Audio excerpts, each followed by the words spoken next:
உழைப்பாளர் அப்படின்னா எல்லாருமே வந்து ஈக்குவலாக உழைக்கிறாங்களா அப்படின்னா கிடையாது. ஒரு ஒரு டீம் அப்படின்னு எடுத்திங்கன்னா, இல்லை ஒரு கம்பெனியில் ஒரு ஒரு 100 பேர் இருக்காங்க அப்படின்னா, அதில் மொத்தமே ஒரு 20 பேரோ ஒரு 30 பேரோ தான் உண்மையாகவே கஷ்டப்பட்டு கடுமையாக உழைப்பாங்க. ஆனால் மற்ற பேர் வந்துட்டு டைமுக்கு வந்தோமா, பேசினோமா, சாப்பிட்டோமா, டைமை ஓட்டினோமா அப்படின்னு வீட்டுக்கு போனோமான்ட்டு இருப்பாங்க. இந்த மாதிரி வந்து உலகம் ஃபுல்லாக நடக்குது, உங்களுக்கே தெரியும். ஸோ அந்த மாதிரி ஆட்களுக்காக இந்த நாளில் வந்து டெடிகேட் பண்ணல.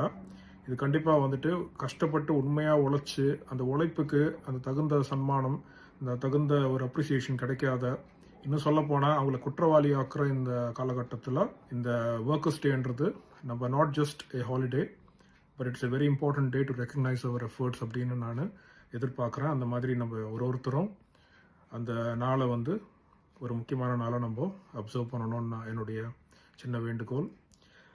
இப்போது இந்த வீடியோ வந்து